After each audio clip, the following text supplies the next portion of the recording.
ED ने महाराष्ट्र के पूर्व गृह मंत्री और एनसीपी नेता अनिल देशमुख के खिलाफ लुकआउट नोटिस जारी किया।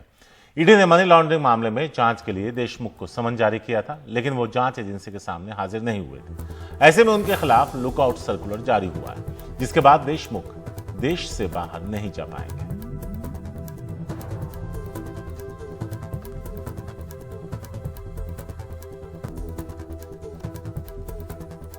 टीएमसी सांसद अभिषेक बनर्जी आज ईडी के दिल्ली दफ्तर में पेश होंगे। आसनसोल की कोयला खदानों में अधिकारियों की मिलीभगत से हुई चोरी की जांच के लिए ईडी ने उन्हें तलब किया। जांच एजेंसी ने 1 सितंबर को अभिषेक की पत्नी को भी तलब किया था, लेकिन 2 छोटे बच्चों का हवाला देते हुए उन्होंने हाजिर होने से इनकार कर दिया और ईडी अधिकारियों से कहा कि वो उनसे कोलकाता में उनके घर आकर पूछताछ करें।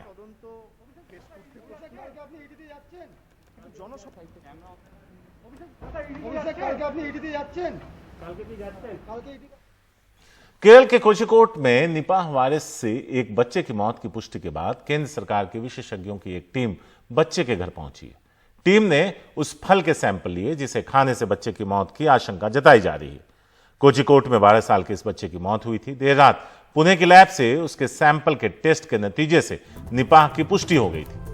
इसके बाद उसके संपर्क में आए सभी लोगों और परिवार को आइसोलेट कर दिया गया था। संपर्क में आए किसी व्यक्ति में अभी तक कोई लक्षण नहीं मिला है।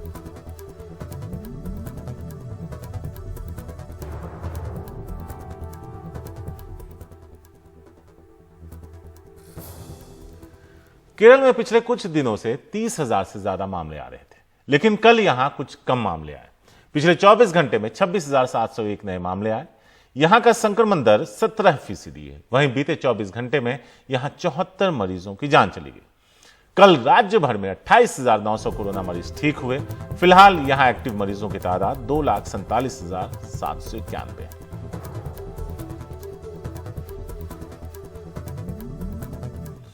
मुंबई के टाटा कैंसर अस्पताल में इलाज के लिए देश भर से लोग आते हैं। यहां इलाज तो हो जाता है, लेकिन रहने से लेकर दूसरी कई चीजों की परेशानी उनके सामने रहती है। लोग महीनों फुटपाथ पर रहते हैं, जिससे उनकी सेहत पर और बुरा असर पड़ता है। मानसून में दिक्कत और ज्यादा बढ़ जाती है।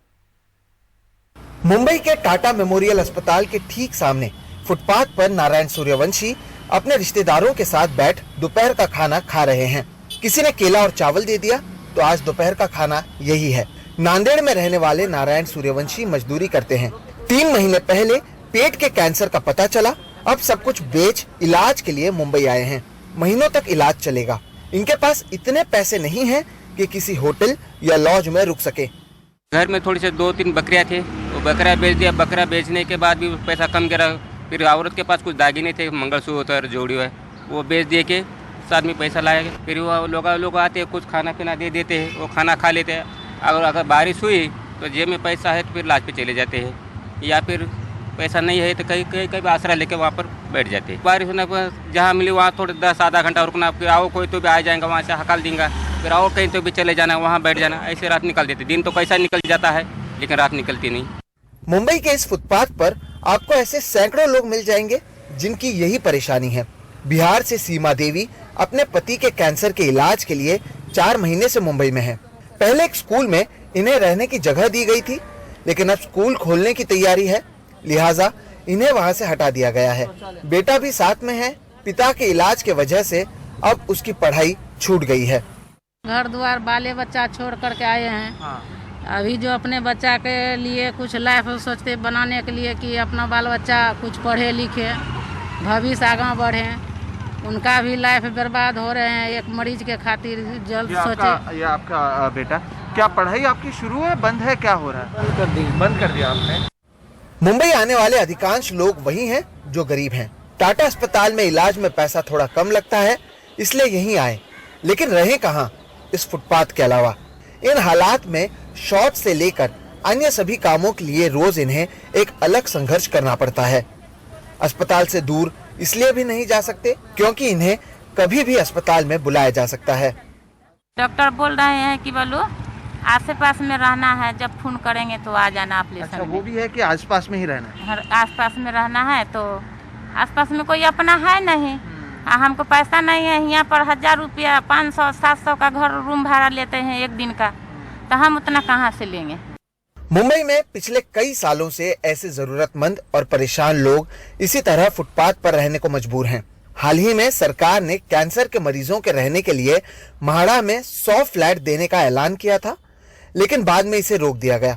कोणार्क कैंसर फाउंडेशन की सीईओ हिमाद्री बताती हैं कि इस तरह सड़कों पर रहने का असर इन मरीजों की सेहत पर काफी पड़ता है, लेकिन इसके अलावा इनके पास कोई चारा भी नहीं है।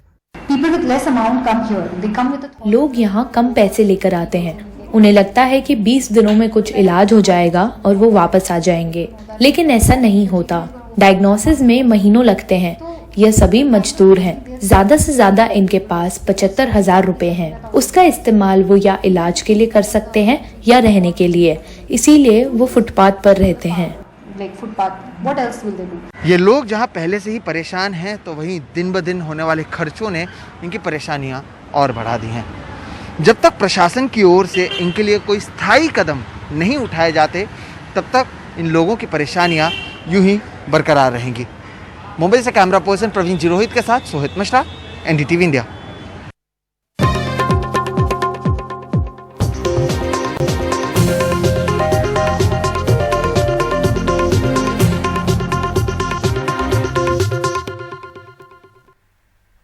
और अब किसानों की बात करते हैं। कल उत्तर प्रदेश में मुजफ्फरनगर में महापंचायत के जरिए किसानों ने अपना शक्ति प्रदर्शन किया है और अब हरियाणा के करनाल में किसानों ने एक बड़ी सभा करने की योजना बनाई है मंगलवार को।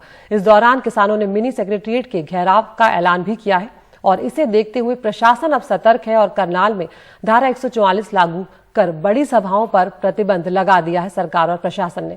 आपको बता दें कि पिछले महीने की 28 तारीख को किसानों पर पुलिस ने लाठीचार्ज किया था, जिसमें कई किसान बुरी तरह घायल हो गए थे, जिसके बाद से ही लगातार किसान नाराज चल रहे हैं। करनाल में लाठीचार्ज के दौरान वहां के एसडीएम आयुष सिन्हा पुलिस को किसानों का सिर फोड़ने का निर्देश देते हुए भी दिखाई दिए थे।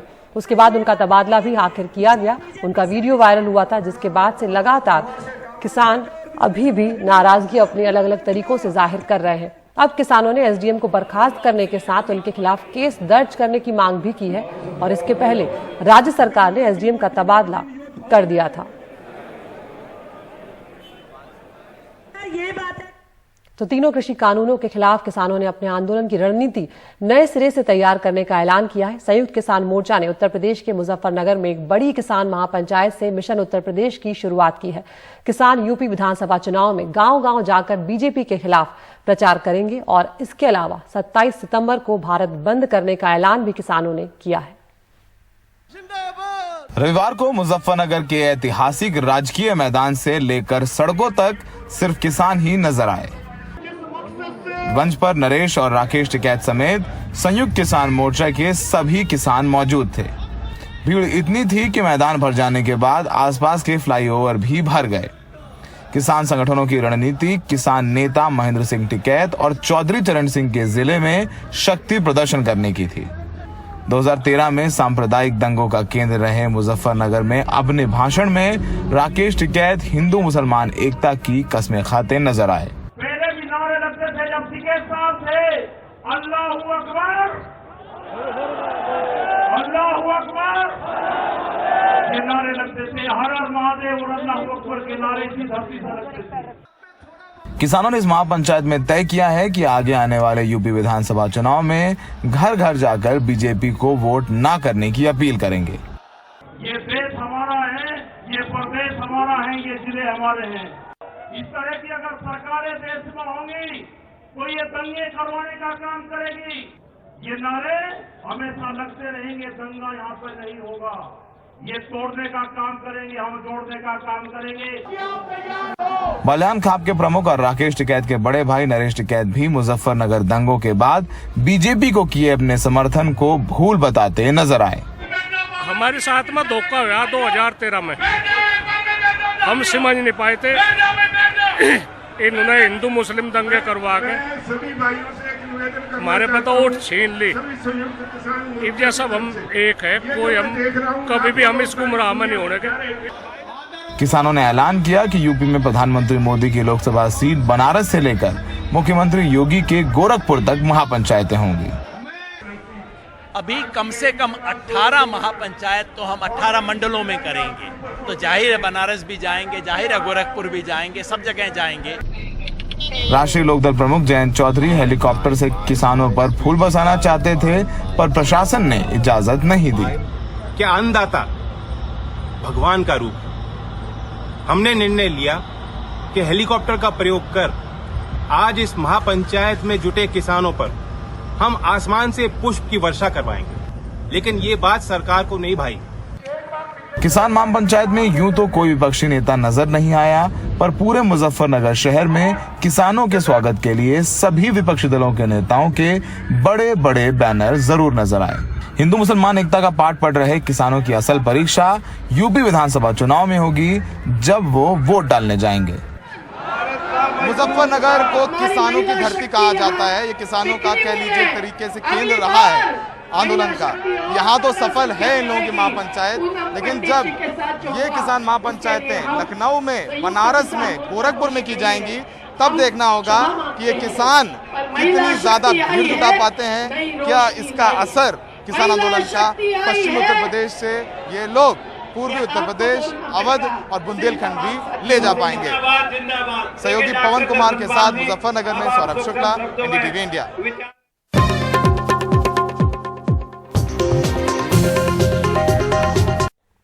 और अब गुड मॉर्निंग इंडिया में वक्त हो गया है टॉप न्यूज का। एनडीटीवी इंडिया आप यूट्यूब पर भी देख सकते हैं। रोज हम आपको 5 खबरें दिखाते हैं, आप चुन सकते हैं अपनी पसंद की खबर। तो पहली खबर करनाल से है, जहां पर किसान कल यानी मंगलवार को बैठक करने जा रहे हैं, लेकिन उससे पहले सरकार और प्रशासन ने बड़ी सभाओं पर रोक लगा दी है। धारा 144 भी लागू कर दी है।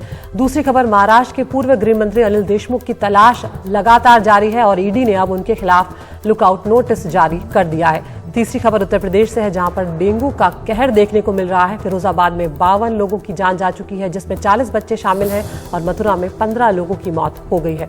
और अगली खबर है अफगानिस्तान से, जहां पर रेजिस्टेंस फोर्स के प्रवक्ता और जनरल की मौत हो गई है एनआरएफ और तालिबान की लड़ाई में। और पांचवी खबर रायपुर से है, छत्तीसगढ़ के, जहां पर पादरी की पिटाई हुई है। थाने में 7 लोगों पर मामला दर्ज किया गया था। हमारे यूट्यूब चैनल पर जाएं, इस पोल में हिस्सा लें, अपनी पसंद की खबर चुनें।